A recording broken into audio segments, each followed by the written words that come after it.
नमस्कार, पिंकल मेहरा डोगरा जनसंघ। नई सरकार बनते ही मुख्यमंत्री उमर अब्दुल्ला के पास अपने अपने विभागों की मांगों का सिलसिला शुरू हो गया और इसी कड़ी में आज जो है Jammu Kashmir teacher joint action committee ने अपनी कुछ मांगे वो मुख्यमंत्री के समक्ष रखने का प्रयास किया है प्रेस कॉन्फ्रेंस के माध्यम से। क्या है वो मांगे, इनसे जानने का प्रयास करते हैं। सर, क्या नाम क्या है आपका?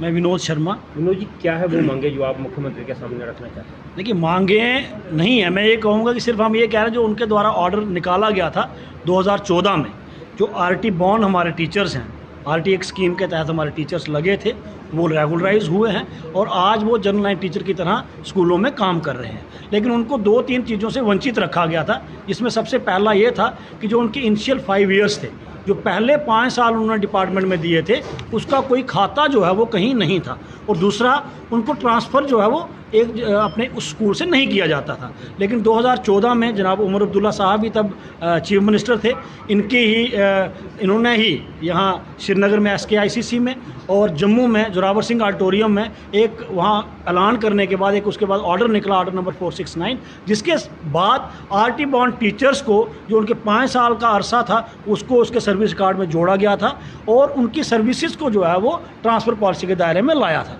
लेकिन वो ऑर्डर आज तक इम्प्लीमेंट नहीं हुआ। कुछ एक साथी जो है उसको कोर्ट में ले गए, उसको कोर्ट में चैलेंज किया, हमने भी उसको कंटेस्ट किया और वो ऑर्डर भी कोर्ट ने भी हमारे फेवर में ऑर्डर किया कि इनकी सर्विसेज जो है वो ट्रांसफरेबल होनी चाहिए, लेकिन वो ऑर्डर आज तक नहीं निकला। तो आज हम उमर अब्दुल्ला साहब को मुबारकबाद देने के साथ साथ ये उनसे गुजारिश कर रहे हैं कि जो ऑर्डर आपके टाइम निकला था उसकी इम्प्लीमेंटेशन नहीं हो पाई थी, तो आज आपके आते ही अगर उसकी इम्प्लीमेंटेशन हो जाए महकमे में तो हमारी एक बहुत लंबी डिमांड जो है वो पूरी हो जाएगी और आपके द्वारा निकाला हुआ ऑर्डर जो है वो इम्प्लीमेंट हो जाएगा। इसके अलावा और भी अन्य कोई मांग है? और भी डिमांड्स हैं, जैसे पुरानी पेंशन स्कीम का मसला है।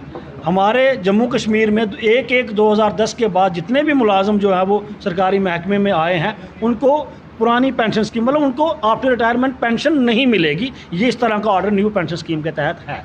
तो हमारी बड़ी देर से ये डिमांड थी कि ये सारे मुलाजमों को पुरानी पेंशन स्कीम के दायरे में लाया जाए और खुशकिस्मती से उमर अब्दुल्ला साहब के मैनिफेस्टो में भी ये था और आज मुख्यमंत्री बनने के बाद भी उन्होंने कहा कि हम पुरानी पेंशन स्कीम के दायरे में हमारे मुलाजमों को लाएंगे। तो हम उनको ये कहते हैं कि ये अगर ये ऑर्डर निकल जाए तो हमारे लिए एक बहुत बड़ा हमारा मसला जो है वो हल हो जाएगा और एक मुलाजमों में एक बहुत बड़ी खुशी की लहर जो है वो आपको देखने में मिलेगी। एक और ऑर्डर जो SRO 43 जिसको हम कहते हैं कि सरकारी मुलाजम की अगर नौकरी के दौरान मौत हो जाती है तो उसके परिवार को उसकी जगह नौकरी मिलती थी, लेकिन आज वो ऑर्डर उस तरह से इम्प्लीमेंट नहीं होता जैसे वो पहले होता था। आज सब लोगों को जो है वो उसका बेनिफिट नहीं मिलेगा, उसमें तरमीम की गई है, मॉडिफिकेशन की गई है। तो हम ये चाहते हैं कि SRO 43 का फुल बेनिफिट जैसे पहले मिलता था वैसे मिले। एक और ऑर्डर जो है पिछले निकला था, ऑर्डर नंबर 226, जिसके तहत लोगों को डेड वुड करार देके उनको नौकरी से निकाला जाता है।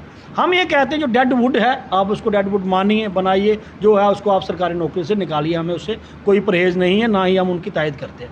लेकिन इस ऑर्डर की आड़ में बड़े सारे मुलाजमों को जो है वो हरास किया जाता है, डराया जाता है। तो वो जो डर है या वो हरासमेंट जो है वो बंद होनी चाहिए। ये ऑर्डर जो है वो रेवोकेशन इसकी होनी चाहिए, रिवोक होना चाहिए, क्योंकि ऑर्डर पहले भी था। जो आदमी काम नहीं करता था, नॉन परफॉर्मर था, तो वो डिपार्टमेंट में नहीं रहता था, वो निकल जाता था, उसको निकाला भी जाता था। तो वो ऑर्डर पहले के लॉज हैं। इस तरह के एक डराने वाले ऑर्डर जो है वो ना हो, ताकि एक माहौल बने। मैं कहता हूँ सरकारी मुलाजम जो है वो सरकार की रीढ़ की हड्डी है। बिना सरकारी मुलाजम के सरकार की जो पॉलिसीज़ हैं वो फुली इम्प्लीमेंट नहीं हो सकती हैं। जैसे आपने पिछले दिनों देखा, हाल ही में जो चुनाव संपन्न हुए हैं, चुनाव अगर करवाए हैं मुलाजमों ने करवाए हैं, चाहे वो ऑब्जर्वर थे, ROs थे, पोलिंग पार्टीज़ थी, सारे मुलाजम थे और सब लोगों ने बखूबी अपना काम करके, BLOs ने काम किया, सब ने काम करके चुनाव जो है वो संपन्न करवाए हैं। तो आज सरकार की भी ये दायित्व बनता है कि वो भी सरकारी मुलाजम को इस तरह का माहौल दें ताकि वो अच्छे से काम जो है वो फील्ड में कर सकें।